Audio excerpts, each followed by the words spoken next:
Solo nos queda un pequeño pasaje para terminar el capítulo 2, así que vamos a leerlo y añadirlo a lo que venimos viendo sobre las religiones. Por eso no borré el pizarro, para que veamos un tanto más sobre las religiones, que es el tema que viene dándose a causa de que el Señor Jesús purifica el templo, ¿se recuerda?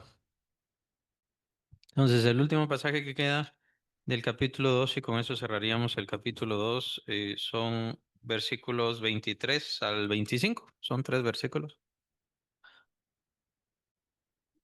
Pues bien, el último versículo es referencia del apóstol Juan sobre la presciencia de Dios, si no estoy mal, ese sería el término, el conocimiento del Señor Jesucristo sobre todas las personas. No tenía necesidad que nadie le diese testimonio del hombre porque él sabía lo que había en el hombre. Recordemos que el tema de la purificación fue que echó fuera a los mercaderes, echó fuera a las mercancías, y... pero no fue todo ese el tiempo de la fiesta, eso fue un momento nada más. En toda la fiesta él se quedó. ¿Y qué era lo que hacía en medio de la fiesta? Según el versículo 23, hacía señales. Pero Jesús mismo no se fiaba de ellos porque conocía a todos. El apóstol Juan no nos da un momento de paso hacia el segundo año, no nos lo da, lo tenemos que ir infiriendo. Recuérdense que el paso hacia el segundo año es encarcelado. El encarcelamiento de Juan el Bautista marca el segundo año. Entonces el Señor, le dicen así, ¿no? Pero es más o menos, si no es que se quedara nada más ahí en Galilea, pero como quien dice, muda su ministerio hacia Galilea, ya se mantiene en esa área. Y recuerden que es ahí donde se cumple la profecía, perdón, tierra de Zabulón, tierra de Benjamín, camino del mar, Galilea de los gentiles, el pueblo que habitaba en sombra de muerte vio gran luz. ¿Se recuerda? Entonces ahí es donde se cumple la profecía porque el segundo año de ministerio del Señor fue ahí en Galilea. Y fue el más fuerte, fue el más famoso, fue lo que le dio la gran fama, el segundo año, ahí en Galilea. Ahora,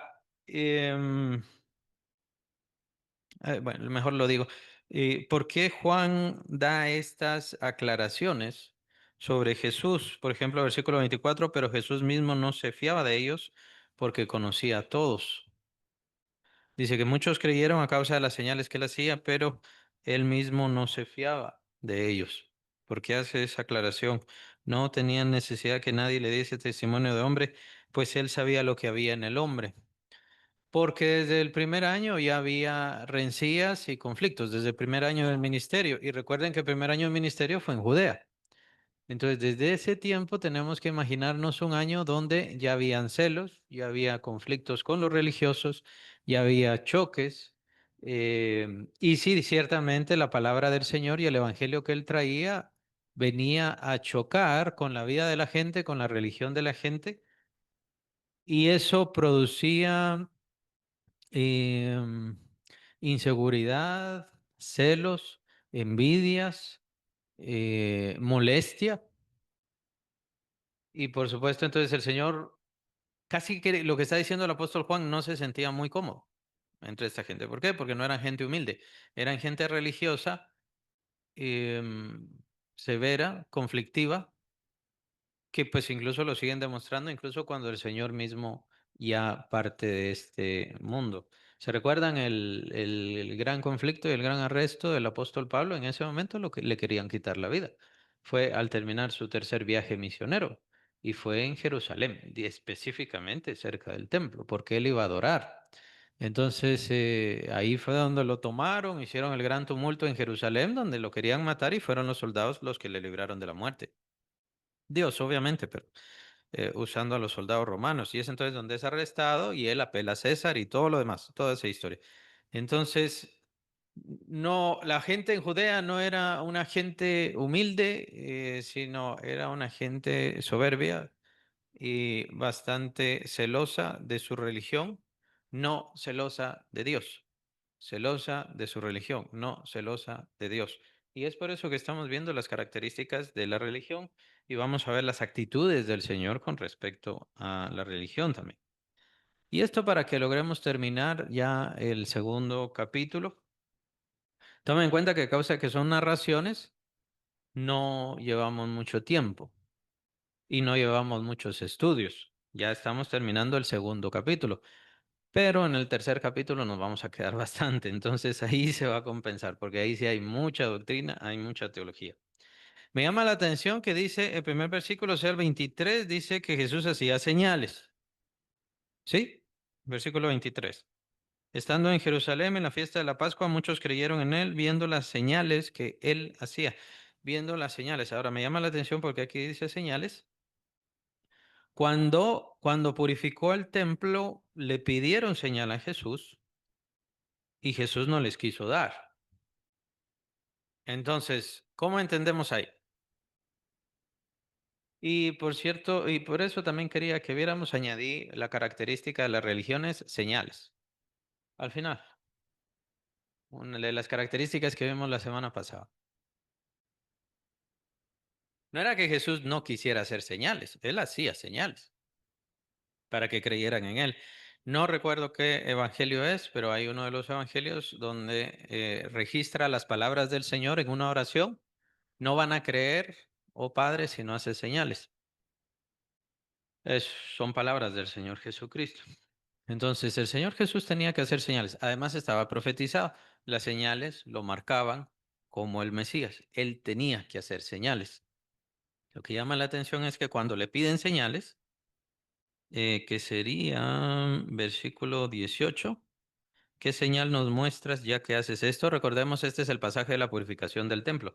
¿Qué señal nos muestras ya que haces esto? Respondió Jesús y les dijo, destruid este templo y en 3 días lo levantaré. Es cierto, el Señor no les dijo, no voy a hacer señal. El Señor estaba hablando de su muerte y de su resurrección. Es cierto, pero al mismo tiempo no quería hacer señal. Entonces, ¿cómo entendemos eso? Y después él hizo señales. No quiso hacer señales aquí, pero después sí quiso hacer señales. ¿Cómo entendemos eso? ¿Cómo comprendemos eso? En una mente religiosa, ¿qué son las señales para la mente religiosa? El tema de la fe es bien importante ahí. ¿Cómo sería la fe en los religiosos? Estamos continuando el tema porque estamos cerrando el capítulo 2. Entonces estamos terminando el tema de un religioso, las religiones o la mente religiosa. Entonces, cuando los religiosos le pidieron señales a Jesús, Jesús solamente habló sobre el templo. Ya saben, es el versículo 19. Y la figura de que él era el templo y él hablaba de su muerte. Destruyan este templo, en 3 días lo voy a reedificar, pero obviamente sabemos que el Señor Jesús murió después. O sea, en cierta forma, él no quiso hacer señales para ellos. Incluso Satanás, ¿se acuerdan de Satanás? ¿Por qué no conviertes esta piedra en pan? El Señor lo podía hacer, ¿por qué no lo convierte? O sea, ¿cuál es la lógica? Vean que estamos ahondando más en los principios de los milagros y las manifestaciones del Señor. Son temas bien importantes. ¿Será eso? O sea, ¿será que ya nos están dando? Sí tenemos que comprender de que uno era el ministerio del Señor Jesús que fue entregado a Judea. Esto es a causa de los padres, a causa de los profetas, a causa de toda la historia antigua, el Israel antiguo. Entonces, la gran bendición que ellos recibieron fue el ministerio del Señor Jesucristo. Por eso es que el Señor Jesucristo dice, he sido enviado a las ovejas perdidas de la casa de Israel. Y su ministerio estaba basado y centrado en las ovejas perdidas de la casa de Israel. Nada más. Viene la mujer sirofenicia, el Señor hizo milagro, un centurión también que le revive a su hija. Y bueno, hay diferentes milagros hechos a no judíos. ¿Por qué los hizo el Señor?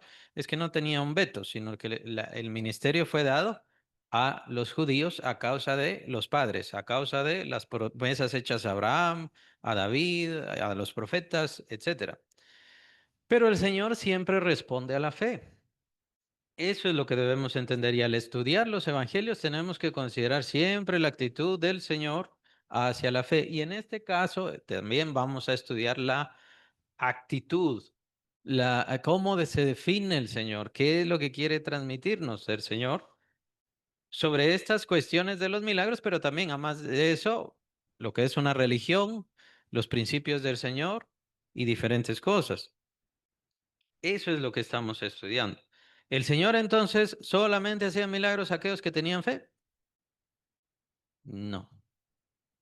Aún así también solamente hacía milagros a los judíos, a los de Judea. Y entonces aquellos que no eran judíos, ¿por qué les hizo milagros? Porque tenían fe. ¿Se acuerdan de aquellas alabanzas que hace el Señor Jesús? De cierto os digo que no he encontrado tanta fe en Judea o en los judíos como en esta mujer, ¿no? Y todo eso es señalado por parte de los evangelistas precisamente para hacernos entender la importancia de la fe.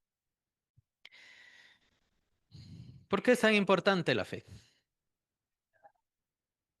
Sin fe es imposible agradar a Dios. Ese es el principio elemental que debemos entender. Sin fe es imposible agradar a Dios. ¿Qué pasaba con los religiosos? Estos que le pedían señal. Por un lado, ellos no solamente no tenían fe, ellos no querían tener fe. Ellos no les interesaba tener fe. Es precisamente lo que hace la gente religiosa y la mente religiosa. La mente religiosa lo único que quiere es poner su confianza, porque ahí no le podemos llamar fe. ¿La fe de dónde viene? Del oír la palabra, o sea, viene de Dios. Aquello que no viene de Dios no es fe. Esos son los principios elementales que están en la Biblia y siempre, siempre los tenemos que aplicar, así como el que acabamos de decir o acaban de decir ustedes. Sin fe es imposible agradar a Dios. Ese es un principio básico. Sin fe es imposible agradar a Dios. Yo no le voy a agradar a Dios por mis actitudes, por mi forma de pensar, porque soy muy ahorrador, porque soy muy disciplinado, porque soy muy inteligente, porque soy aquí, porque soy allá. Todas esas cosas no tienen mayor interés. El interés para Dios, lo que toca el corazón de Dios es la fe. Y de todas maneras, consideremos que, como dice Pablo, la justicia de Dios se manifiesta por fe y para fe. Capítulo 1 de Romanos. Entonces, el Señor lo único que le importa es la fe. Ya en eso ya se centró. ¿Por qué el Señor, y ya lo hemos visto antes, por qué el Señor se centró en mantener y en conservar al pueblo judío? Que ni siquiera el pueblo judío. Era el Israel antiguo, las promesas a David. ¿Por qué? A David, a Abraham y todo lo demás. ¿Por qué debía conservar a ese pueblo? Jesús, ahí está, para que viniera Jesús. No había otra razón. Ahora venía a darse el gran cambio. Esto lo vamos a ver a partir del capítulo 3. Ahora viene a darse el gran cambio. Por eso es tan importante esto, porque el Señor viene a chocar con la religión y a decirnos, pues nosotros también somos los lectores de todo esto, a decirnos, si ustedes quieren venir a mí por medio de religión, olvídense. Tienen que venir por medio de la fe. Y es por fe. Es por medio de la fe que vinieron las señales, ahorita es por medio de la fe que el Señor sigue respondiendo y eso no ha terminado, ¿sí? Bueno, no les interesa. ¿Hay ganancia? Miren, por eso es que sale a colación la tentación del Señor Jesús. La tentación del Señor Jesús es un tema universal, pero no es universal, es cierto, sí, el demonio tienta a las personas en general, está bien, y no digamos a los cristianos. Pero la tentación de Jesús es es como una especie de mensaje secreto a los que están en eminencia, especialmente utilizando el nombre de Dios, en cualquier sentido. ¿Por qué me refiero en cualquier sentido? Porque cualquiera que esté buscando a Dios, Dios bien puede acercarse. Recordemos la misión de Dios. La misión de Dios es para todas las personas. ¿Cuál es el problema? Que empiezan a caer en tentaciones. ¿Qué pasó con la iglesia religiosa? ¿Qué pasó con la iglesia católica? Lo que pasó con la iglesia católica es que cayó en las tentaciones de Satanás que tienen que ver con lo que pasó en el Señor Jesús en el tiempo de su tentación. Por eso es importantísimo. La vanagloria, las señales falsas. Esos son los detalles que tenemos que entender. ¿Por qué el Señor Jesús, por qué Satanás le dijo al Señor Jesús que convirtiera una piedra en pan? Busquemos los detalles, no nos quedemos con una cosa. Y no digamos, ya lo encontré. Sí, pero él no iba a creer y ya estuvo. Sí, pero Satanás no quería creer, no era esa la idea, sino la idea es hacer señales falsas, hacer señales que no estaban escritas. Esa es una característica. ¿Acaso en el Antiguo Testamento dice, él va a convertir las piedras en pan? Esa es una. Entonces, como no estaba escrito, por eso no se hizo. Claro, no quiero decir que el Señor hizo todo conforme estaba escrito en cuanto a las señales. Acabamos de ver la del vino, convertir el agua en vino. Eso no lo vemos en el Antiguo Testamento hasta donde yo recuerdo. Es decir, el Señor sí lo podía hacer todo, pero no iba a hacer aquellas cosas que no estuvieran escritas. Ese es por un lado. Por otro lado, ¿a dónde nos lleva el obedecer a Satanás? Nos lleva a la vanagloria, a las mentiras, a hacer un show, a hacer un espectáculo. En eso no van cayendo las personas, especialmente en nuestro tiempo. Aún así, esto ha sucedido todo momento. Por eso es que sí hay señales. En lo religioso hay señales. ¿Por qué? Porque son señales de Satanás o son señales mentirosas. Vemos a los mayas en aquellos tiempos que decían el sol se va a oscurecer y ya sabemos que es un eclipse. Ellos solamente hicieron la cuenta y se la guardaban, ¿no? Ellos ya sabían, bueno, en tal fecha, entonces ahí es que viene el eclipse. Y entonces le decían a la gente y como se daba la señal, entonces por eso la gente le creía, les creía. Este sí es un mensajero de los dioses. Y todo lo que dijera él venía de los dioses. Eso da poder. El ansia de poder es otra gran tentación. Por eso estudiamos el poder en las religiones. La semana pasada lo vimos. El ansia de poder es algo, muchas veces es como un mayor afrodisíaco que el placer o que el dinero. El tener poder sobre las personas, poder gobernar sobre las personas, poder dominarlas y someterlas. Esto es lo que se fue dando en la iglesia religiosa. Y entonces, claro, aquí no es cuestión de que lo veamos tan simplista, es que no quieren creer nada más. Sí, pero no quieren creer, ¿por qué? Es que no tienen interés. No, no es que no tienen interés, sus intereses están puestos en otro lado. ¿Cuál es el otro lado? Cantidades enormes de dinero, poder hacer lo malo de una manera déspota, libre, feliz. Miren, obviamente no se puede juntar a todos los sacerdotes. Y a ver, levanten la mano quienes abusan a los niños, ¿no? O sea, obviamente eso nunca va a pasar. Pero de acuerdo a las acusaciones, se considera que es como el 10%.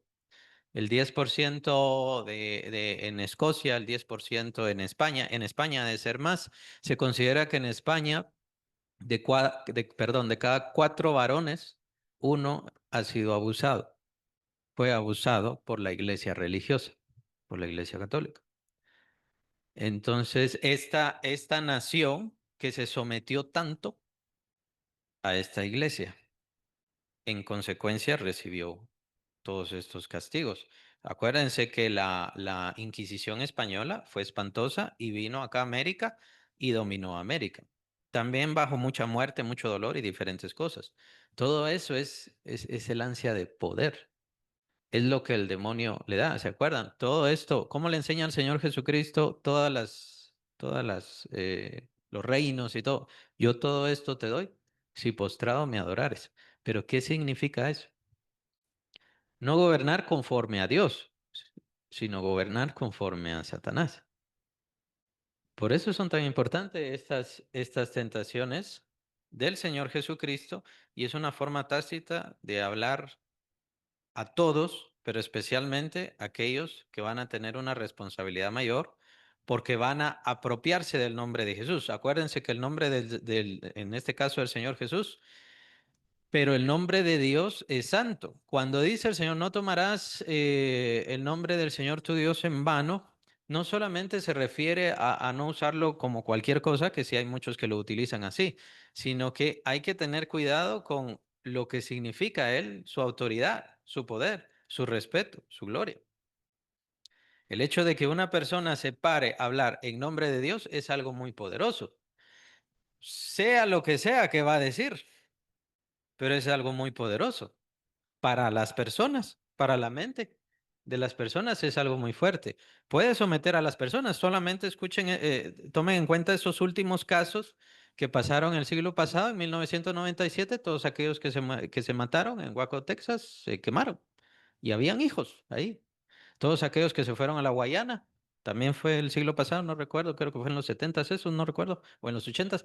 Este, y supuestamente iban a ser como una comunidad celestial y de pronto, si no estoy mal, mataron a un congresista estadounidense y ya sabían que venía el ejército contra ellos, porque pensaban que el que estaba ahí enfrente era la voz de Dios. Y esto no solamente se aplica entre cristianos, me refiero a tomar la autoridad de Dios, el nombre de Dios. Se tiene autoridad sobre la vida, sobre las posesiones de las personas. La iglesia religiosa no va a dejar su poder sobre las naciones. Tomen en cuenta que el nacionalismo, o sea, la formación de países, se dio gracias a la reforma. La reforma fue la que permitió todo esto. Pero aún así, cada país tenía que poner su rey de acuerdo con lo que dijera la Iglesia Católica. Entonces,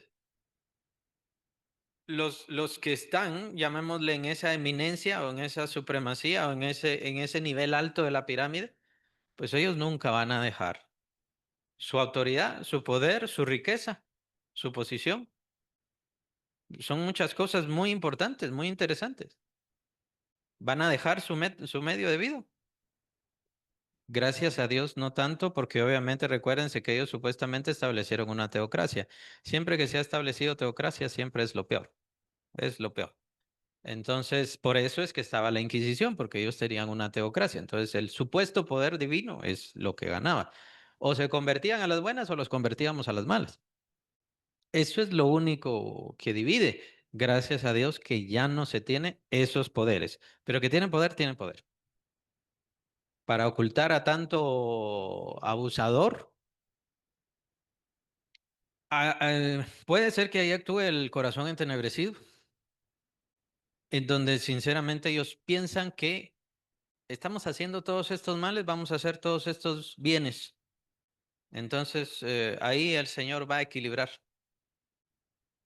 Ahora, ese es el punto. ¿Por qué reciben dinero? Todas las religiones reciben dinero. La religión mormona, una cantidad enorme de dinero. Solamente hay un estado, ¿no? Utah, Ohio, no me acuerdo. Utah creo que es. Es prácticamente de ellos. Es un estado de ellos. ¿Por qué tienen dinero? ¿Por qué tienen poder? ¿Por qué salen libres haciendo lo malo? Ahí entran los pactos con Satanás. El que da eso es Satanás, el que da eso. Claro, la gente da, pero no es la gente la que da el poder. Quien les da el poder es Satanás, formalmente. O sea, la gente conscientemente no sabe lo que está haciendo. Es Satanás mismo el que orquesta todo esto. Recuérdense que todo el mundo va conforme a la corriente del príncipe de la potestad del aire, el espíritu que ahora opera sobre los hijos de desobediencia. Entonces regresamos. Es la tentación de Jesús. Ahí está la clave. En la tentación de Jesús se ve la tentación en la que sí cayeron. En este caso estamos viendo los judíos de su tiempo. Es esto mismo lo que estamos viendo. Por eso es que el Señor reacciona en contra de este sistema, en contra de esta situación tan malsana y perversa. Habían convertido la palabra de Dios, la habían convertido en algo satánico. Por eso es que vemos que el sentido lo equivocaron. Tenemos ahí como característica, el sentido lo equivocaron.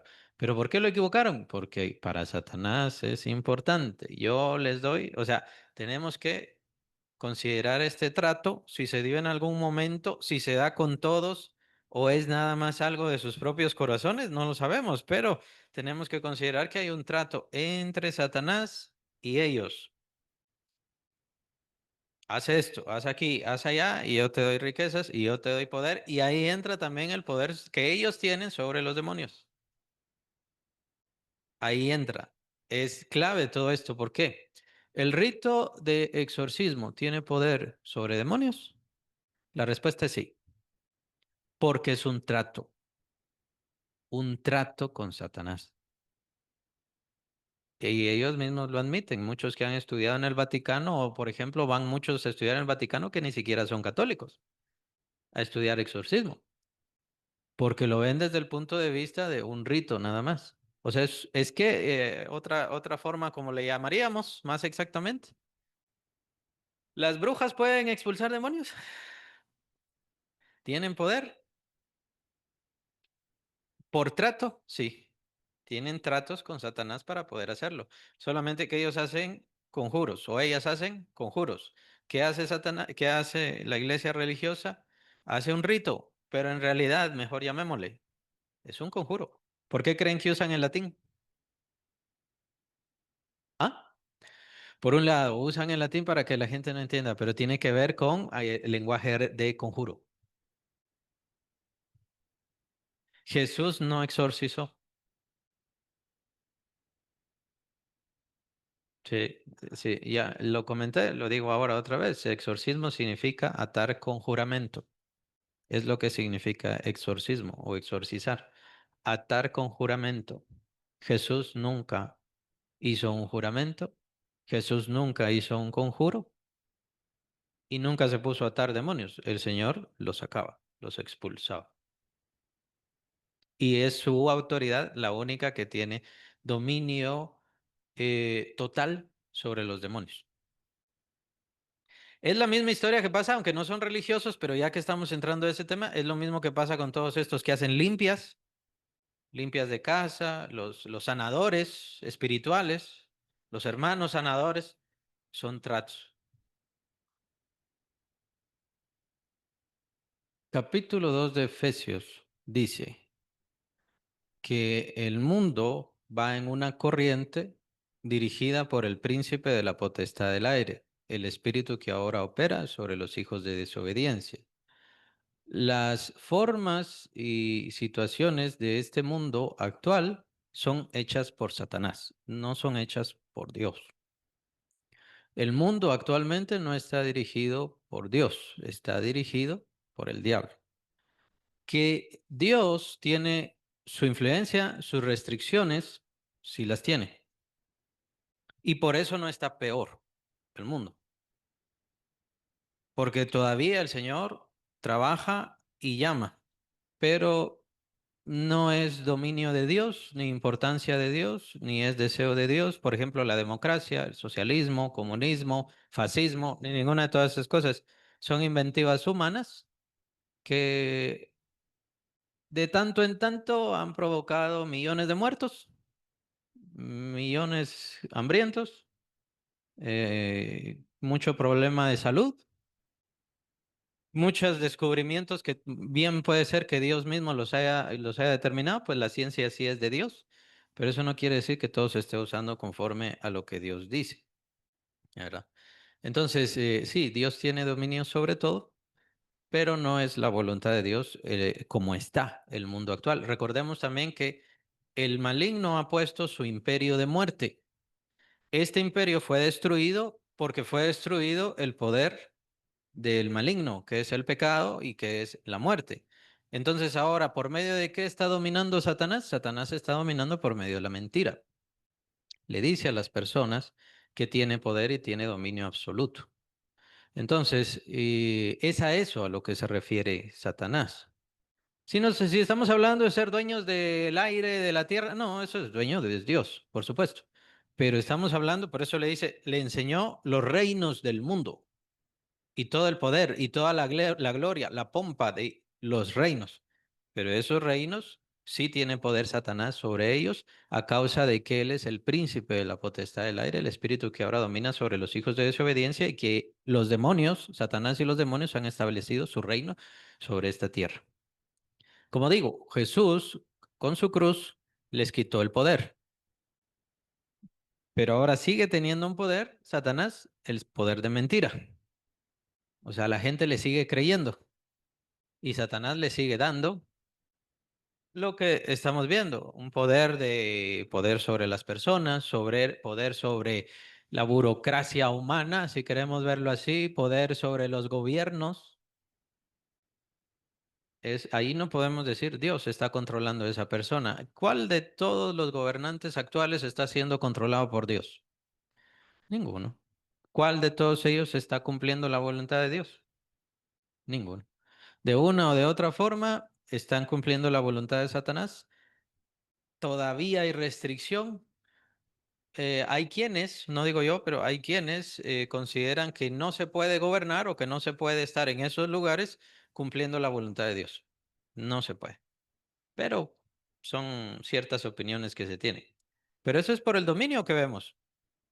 Todo el mundo actualmente, digamos, ahora dicen, ah, México es un narcoestado, Venezuela es narcoestado. No, todo el mundo es un narcoestado, o todos los países son narcoestados, todos, sin excepción. Los Estados Unidos principalmente es un narcoestado y dependen de la droga, por sobre todo. Claro que no la producen porque tiene que producirse allá en el sur, pero ellos son los principales. Ese es el principal narcoestado que mantiene a todos los demás como narcoestado y nuestro estado también es un narcoestado. Y hay droga en los bancos, y hay droga en los gobiernos, y hay droga en todos lados. Entonces, es a eso a lo que se refiere toda esa corriente, toda esa estructura. Por eso se acuerdan, y todo, a mí me gustan esos temas, no sé si ustedes los ven, ¿no? Pero el tema de los Illuminati y todas esas cosas. Las sectas secretas o las organizaciones secretas que lo vemos en el dólar, la pirámide del dólar y todo eso, esa es la estructura piramidal, es algo muy importante que sí está en todo el mundo y estamos viviendo en una estructura piramidal. Y a medida que más se sube en esa estructura, se ve mejor o se ve más claramente la maldad, pero también uno tiene que ser cada vez más lleno de maldad o entregarse más a esa misma maldad. Es parte también de la tentación del Señor Jesús, que el Señor Jesús no iba a meterse en esa estructura, ni siquiera a estar arriba. Porque para tomar la tentación de Satanás tenía que entrar en esa estructura de corrupción y de maldad que establece Satanás. Sin remedio, siempre lo establece. Es una estructura de corrupción. Es a eso a lo que se referiría, ¿verdad? Ahora Dios sí tiene su influencia y es gracias a la influencia de Dios que todavía el mundo no está en situaciones más terribles, ¿verdad? Es que por eso, digamos, sirve la explicación que acaba de darse, que acabamos de entender ahora, porque el venir del Señor Jesucristo y establecer su reino, no crean que, bueno, seguimos igual, no es y solamente que ya no vamos a envejecer o ya no vamos a tener enfermedad, no puede seguir igual. Estas estructuras naturales del mundo, estas estructuras, estas organizaciones o pirámides, jerarquías establecidas por el hombre se van a acabar. Y sí se organizaría en temas de dominios y autoridades, pero con el Señor a la cabeza y los hijos de Dios siendo parte del gobierno del Señor. Básicamente esa es la estructura. Ya no se harían más estructuras así.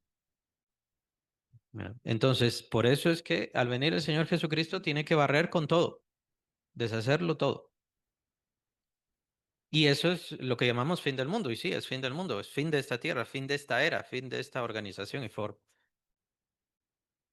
Sí, es muy interesante porque de aquí lo estamos transportando no solamente a nuestros días, sino lo estamos viendo de forma mundial, ya llevándolo hasta el final de los tiempos, que pues obviamente nos estamos dando cuenta que, que Satanás ha establecido estructuras, organizaciones muy corrompidas, muy podridas, y eso es lo que vemos actualmente. Entonces, para ser parte de esas estructuras, hay que venderse y al venderse estoy siendo parte y voy a seguir siendo parte del mal que se está haciendo. Por eso es que no existe ningún gobernante bueno. Temerosos de Dios,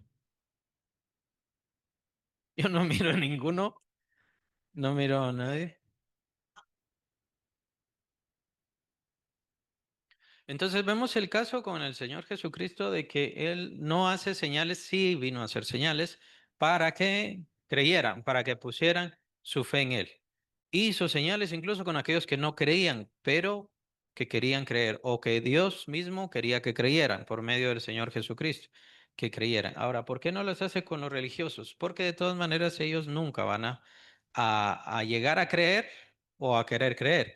Aún así, el Señor sigue llamando. Aún así, el Señor sigue haciendo obra, porque el Señor, entiendo yo, que llama a todos. Es lo que llama o lo que se entiende por la misión de Dios. Dios está llamando a todos los seres humanos al arrepentimiento o que procedan al arrepentimiento, a todos, quien quiera que sea, y va a usar los instrumentos que se pueda. Las señales para un religioso son nada más formas supuestamente sobrenaturales y supuestamente porque la gran mayoría muchas veces ni siquiera lo son. Todas las manifestaciones de José Smith no tienen ningún precepto ni nada. Ahora, el Señor no le importaban los números y lo vamos a ver una y otra vez. Al Señor no le importaban los números. ¿Cuál es la actitud de Jesús? Ya para cerrar, sobre la religión. Y de ahí tenemos que concluir el juicio de Cristo. Fíjense, lo vimos la semana pasada, habían vendedores. Los vendedores estaban preocupados y estaban aprovechando el tiempo de venta mayor, pues era la Pascua.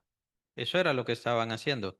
El Señor Jesús los entendió, los comprendió, se enojó también con ellos. El Señor Jesús estaba molesto con ellos. O sea, hay cosas mayores que la necesidad del dinero o que la necesidad de cubrir o de satisfacer necesidades.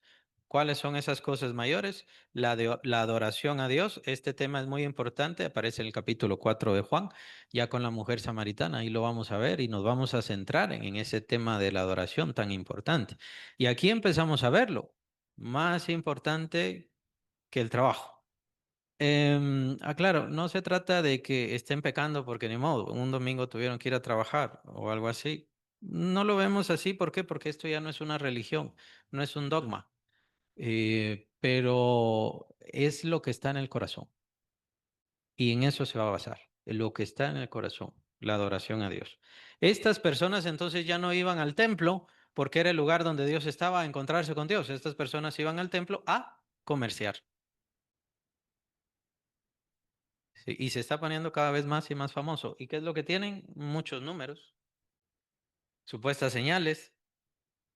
Mira, ¿qué pasó al don de la risa, por cierto? ¿Ya se cansó el Señor, el Espíritu Santo de hacer cosquillas o, o algo así? Porque ahí estaba el don de la risa.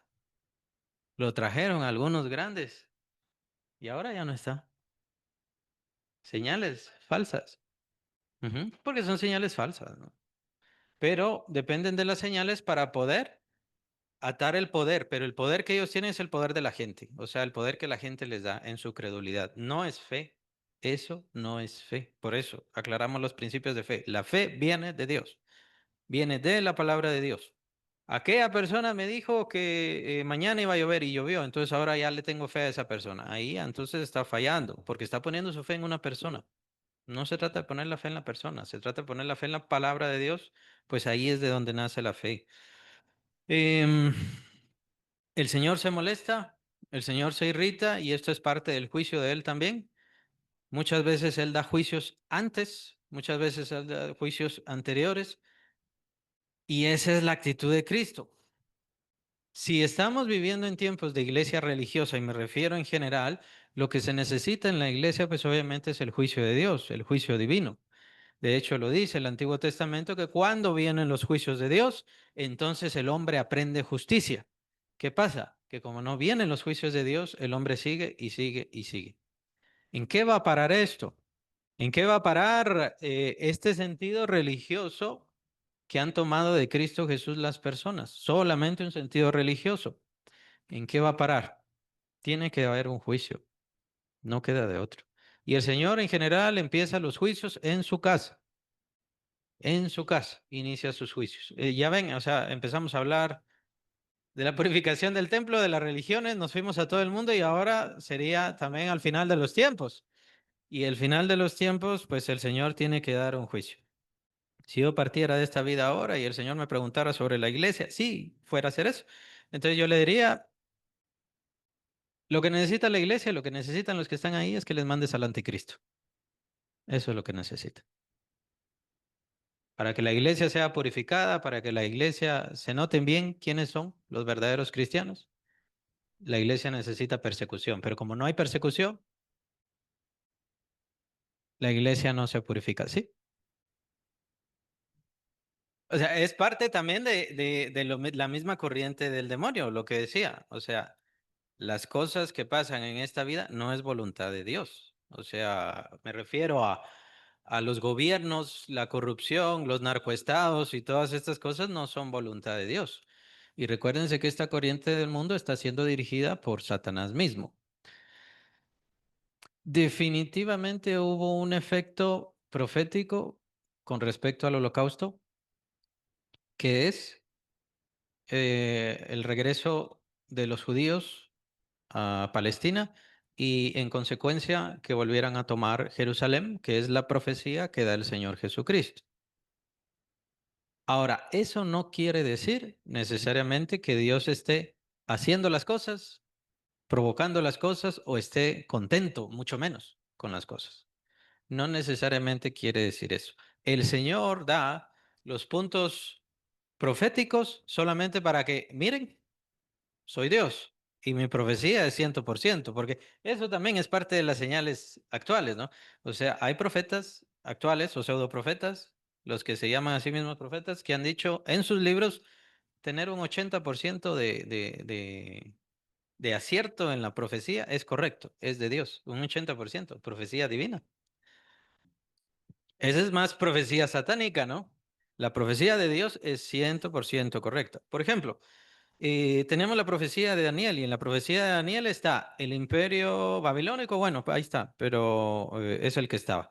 Estaba el imperio babilónico, estaba el imperio medo-persa, estaba el imperio griego, que ya vendrían. En el griego sí, definitivamente Daniel ya no estaba o ya estaba a punto de terminar su vida. Y por supuesto del griego vendría el romano.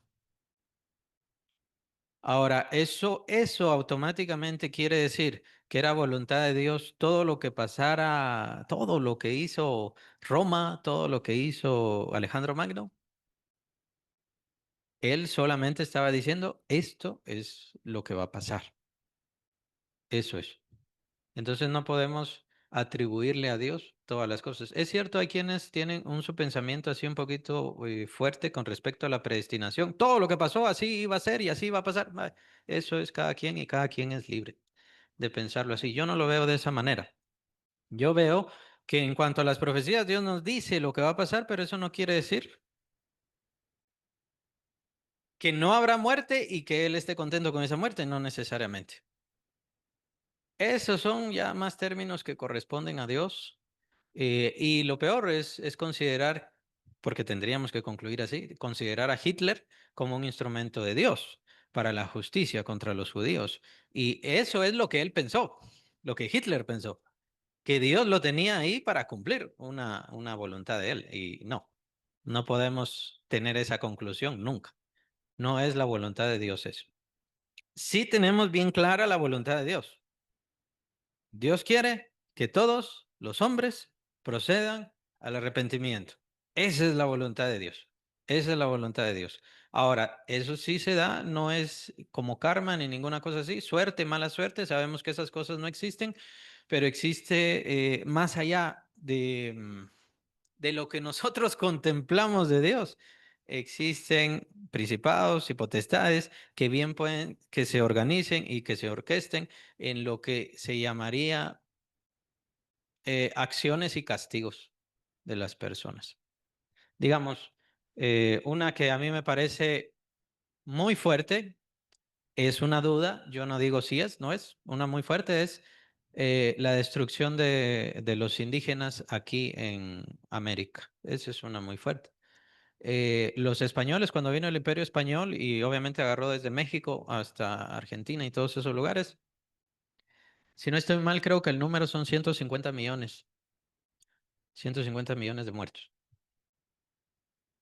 Ajá, o sea, aquel presidente mexicano no estaba tan afuera de su lógica. Ahora, ¿se lo merecían? ¿No se lo merecían? ¿Era juicio de Dios? ¿No era juicio de Dios? Acuérdense, todas esas culturas. Es tiempo de festival. Bueno, ¿cómo lo vamos a celebrar? Va, hay que matar a unos dos o tres, o matemos a los enemigos. Ahí tenemos a la población, vamos a sacrificarlos. Vean esa película Apocalipto, o la adelantan, no hace falta verla, la verdad, no, no es muy buena, pero sí sacan ahí cómo sacrificaban. También practicaban el canibalismo. Y diría yo, practicaban la comunicación con demonios, pero ese es otro tema, bastante largo. Entonces, ¿fue juicio? ¿No fue juicio? O sea, que cada quien. Y si se trata de preguntarle a alguien, es preguntarle a Dios nada más, ¿verdad? Pero eh, son juicios. Dios da esos juicios porque ellos servían a Dios, obviamente no da esos juicios porque sirvieran a Dios, ni los españoles, ni los de acá, pero solamente se consideran como cosas naturales en la vida que deben pasar. Como dice el Señor Jesús, el que hierro mata, a hierro muere. Ahí está hablando de castigo, solo está diciendo una consecuencia. El que a hierro mata, a hierro muere. Es una consecuencia. No lo está sacando como un castigo. Yo vendré, yo enviaré ángeles, yo pondré un reino, yo estableceré, te vas a esclavizar o se te va a esclavizar algo. No, solamente está dando una consecuencia natural, obvia. El que a hierro mata, a hierro muere. Entonces esas personas que están matando, ya sabemos que de la misma manera morirán. Por eso los pensamientos de Dios son bien complejos. No los tomemos tan a la ligera. Lo que él, exacto, lo que él nos deja claro, pues sí, así como lo que acabo de decir, Dios quiere que todo ser humano proceda al arrepentimiento, que todo hombre proceda al arrepentimiento, pero los pensamientos de Dios son bien profundos y las organizaciones de Dios son bien profundas. Casi aquí en esto lo que estamos tratando son los cuatro jinetes del Apocalipsis, que es un tema bien interesante. Los cuatro jinetes del Apocalipsis.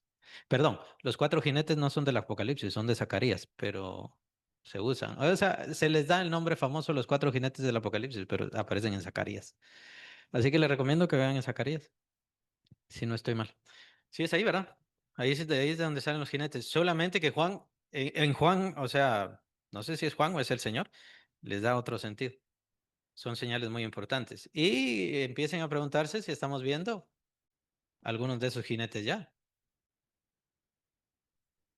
Pero al mismo tiempo él es el juez justo. Al mismo tiempo él es el juez justo. Él tiene que juzgar. Procura salvar a todos, pero tiene que juzgar. Es la naturaleza compleja de Dios. Bien, ya no tenemos tiempo, ya nos pasamos bastante. Sí.